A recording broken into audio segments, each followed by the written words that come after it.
Assalomu alaykum futbol muxlislari va futbolsevar do'stlar.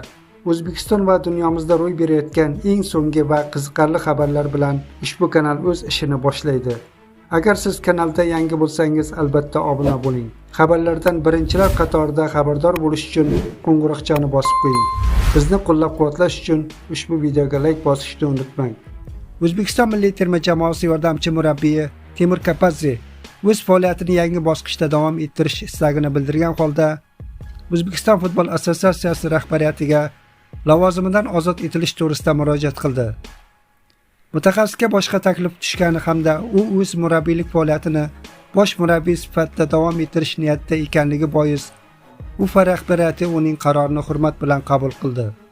O'zbek hujumchisi Eldor Shomurodov yozda Roma klubidan Turkiyaning Istanbul Başakşehir jamoasiga ijara asosida o'tgan edi. Hozirda u Turkiyada faoliyatini davom ettirmoqda. Ma'lumotlarga ko'ra, Başakşehir mavsum oxirida Eldorni to'liq ravishda Romadan sotib olishni rejalashtirmoqda. Shomurodov Turkiya chempionatining 12 ta turida maydonga tushib 8 ta gol urdi va jamoaning ham, musobaqaning ham eng yaxshi to'purariga aylandi.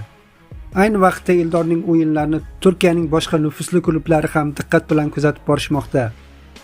Agar u shunday yuqori formada gol urishni davom ettirsa, katta ehtimol bilan Başakşehirda uzoq qolmaydi. Shu bilan birga Başakşehir jamoasi chempionatda barqaror o'yin namoyish eta olmayapti va jadvalda faqat 11-o'rinni egallab turibdi.